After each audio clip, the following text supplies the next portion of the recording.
In September of 1944, the tide of war in Europe had decisively turned against the German Reich. Its cities were smoldering wastelands from Allied bombing, and its armies were in retreat across multiple fronts. Each month saw the capture of tens of thousands of German soldiers. Among these prisoners of war ferried across the Atlantic to camps in the United States was a smaller, frequently forgotten group: German women. They had fulfilled auxiliary duties as typists, Red Cross nurses, signals operators, and medical aides.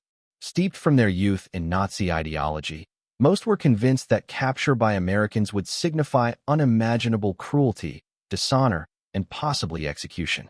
For 20-year-old Anna Muller, a nurse from Bremen, the ocean crossing was an ordeal of pure dread. She found herself crammed with dozens of other women in the cavernous hold of a Liberty ship, her gaze fixed on the horizon through a tiny porthole. The American guards were civil but detached, providing food and water at regular intervals. Still, Anna refused more than a few morsels. Better to go hungry than accept their provisions, she murmured to her companion, Lau. But after 5 days, the gnawing hunger became unbearable, and she finally took the thick slice of bread and buttered potatoes on her tin tray. It was more savory than any meal she had tasted during the long years of rationing in Germany. Upon their arrival in Norfolk, Virginia, the women steeled themselves for what they believed would be a spectacle of public scorn. Nazi propaganda had been clear. The Americans would parade their captives through the streets, subjecting them to ridicule before working them to death. Instead, they were processed swiftly, underwent medical examinations, and were then loaded onto trains bound for the nation's interior. It was almost methodical, one woman later noted in her journal. Too civilized for the savages we had been told about. The journey by rail delivered the first true shock. As the train traversed the American heartland, the women pressed their faces to the glass.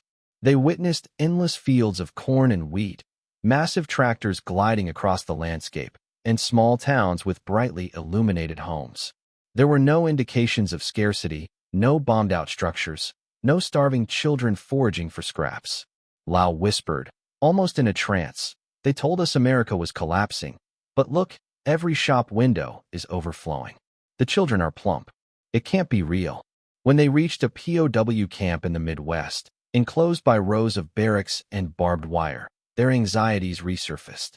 The gates clanged shut, and the sight of watchtowers cemented their new reality. And yet, as they received fresh uniforms, new footwear, and mattresses with clean linens, the atmosphere shifted once more. "I haven't slept on such a bed since before the war began," Anna admitted that night, ashamed of the sense of comfort she felt in enemy captivity. It was the next morning, though, when the women faced something truly confounding. Following roll call, a guard gestured toward a small wooden structure near the camp center. Above its door was a simple wooden cross. The guard stated through an interpreter, "Tomorrow is Sunday.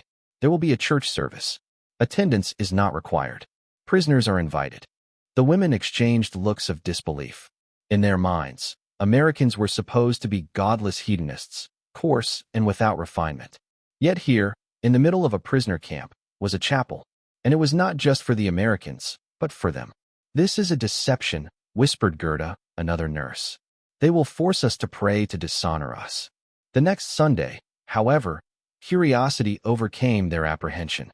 A small contingent of German women walked tentatively toward the chapel, observed by guards who neither jeered nor rushed them. Inside, they saw plain wooden pews, hymnals placed tidily on the benches, and an American chaplain waiting at the front. To their astonishment, the service opened with a hymn they knew, "Silent Night." The melody was the same, though the lyrics were in English. Anna felt her chest constrict as she found herself softly mouthing the German words while the Americans sang in their tongue. For the first time since being captured, she experienced something familiar, almost soothing. After the service, the chaplain approached. "You are welcome here," he said kindly through the interpreter.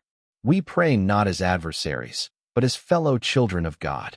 The words landed like a thunderclap. They had braced for curses or judgment. Instead, they were being addressed as sisters in faith. Back in their barracks, a heated discussion erupted. Some were adamant it was propaganda, a ruse to undermine their resolve. Others, like Anna, couldn't forget the memory of that hymn. "I sang," she whispered. "For a moment, I forgot we were prisoners." The shock of the chapel resonated through the week. When Sunday arrived again, even more women went, this time occupying nearly half the pews. The chaplain welcomed them with the same warmth and even invited them to select a hymn in German. Hesitantly, one of the women proposed a Marian carol. To their amazement, the Americans consented, and soon voices in both languages blended together under the wooden ceiling. For the German women, this was more unsettling than the abundance of food or clean bedding.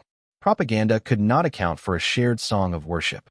How could enemies who were supposedly brutal and barbaric sing their hymns, pray to their God, and treat them not as captives, but as fellow human beings? One diary entry from that fall perfectly captured the confusion. "We were told America has no soul, only machines and possessions. But here in captivity, I have rediscovered faith. They prayed with us, not against us." By late 1944, the war in Europe entered its final, grim stage for Germany. News filtered into the camps of Allied armies pressing on the Western Front and Soviet forces surging from the east. For the women behind the American camp's barbed wire, the reports meant their homeland was collapsing. Yet inside that wire, life continued in a routine that felt increasingly strange. Roll calls, work details, meals, all carried out with an efficiency that lacked malice. The shock of attending Sunday services continued to dominate their conversations. As Advent began, the chaplain announced a Christmas service would be held, and all prisoners were invited. The Americans, he explained, were planning something special: carols, candles, and a shared meal. On the evening of December 24, 1944, a light snow fell on the camp. The chapel was aglow with lantern light. When the German women entered, they stopped in awe. The room was adorned with pine garlands and paper stars. At the front stood not just the chaplain, but a small choir of U.S. soldiers. The service started with English carols, but then the chaplain held up a hand. "Tonight," he said through the interpreter, "we will also sing in German." He gestured to the prisoners. "Please lead us." After a stunned pause, one German nurse began to sing. Her voice was shaky at first, but others soon joined. To their amazement, the Americans followed along in English, their voices weaving into a haunting harmony until the two languages became one in the shared hymn. Tears streamed down Anna's face. She had sung Silent Night every Christmas, but never had it felt so profound. A prisoner, standing beside her enemies, united in a moment of shared faith. Afterward, they were invited to the mess hall, where tables were laden with roasted turkey, ham, bread, and pies. Red Cross parcels with chocolate and coffee were distributed. Gerda, usually so defiant, whispered, "How can we prisoners eat like this while our families at home are starving?" An American guard overheard and said gently, "This is not to mock you. It is Christmas. Tonight, we are not enemies."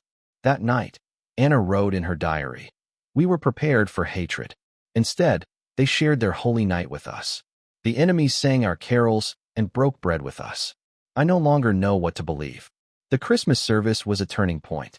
The idea that their faith could be a bridge, not a weapon, was something no amount of propaganda had prepared them for. Easter Sunday 1945 fell on April 1st.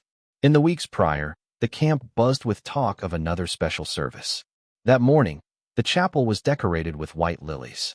A choir of American soldiers was ready, but the chaplain announced the German women had been asked to prepare a hymn. Anna and two others stepped forward, their voices beginning an old German Easter hymn. The Americans responded with a hymn of their own, the two languages alternating, verse by verse. After the music, a guest preacher was introduced, a black chaplain from a nearby army unit. The German women stiffened. Nazi ideology had taught them that black people were an inferior race. Yet here stood an American officer, preaching from the pulpit with dignity. His sermon, delivered through the interpreter, was about liberation from hatred. "When we pray," he said, "we do not ask God the color of those who kneel beside us." The silence that followed was thick with meaning. Some women refused to look at him, but for Anna, another pillar of her indoctrination had crumbled. Weeks later, when news of Germany's final surrender arrived, the camp fell quiet. They were no longer soldiers of a great nation, but citizens of a defeated one. That Sunday, the chaplain told them, "Your war is over, but your lives are not. Faith remains." His words held a truth they couldn't deny. By summer, preparations for repatriation began. On their last Sunday, the chapel was overflowing. Chaplain Harris offered a final message. "You came here as enemies," he said softly, "but you leave as witnesses, not to America's power, but to God's mercy." The journey home was somber. When their ship docked in Bremen, they were met with utter devastation. Anna eventually found her mother in a cellar, gaunt and frail. "We thought you would be killed," her mother wept. How could Anna explain she had eaten better as a prisoner than her mother had as a civilian? In the ruins of her city, Anna began to understand the chaplain's words. People spoke with bitterness of the Americans, but Anna knew a different truth. She started to share her story, of Christmas carols sung in 2 languages, of the Easter lilies, of the chaplain who spoke of a faith larger than nations. Not everyone listened, but some did. In 1946, working in a clinic, she carried a hymn book from Captain Harris. Inscribed inside were the words, "Faith without hatred is stronger than armies." That Christmas, in the shell of a bombed-out church, she sang Silent Night and remembered the wooden chapel in America. Years later, when she told her grandchildren the story, she put it simply, "They took us prisoner, yes. But then they did the unimaginable. They called us their sisters."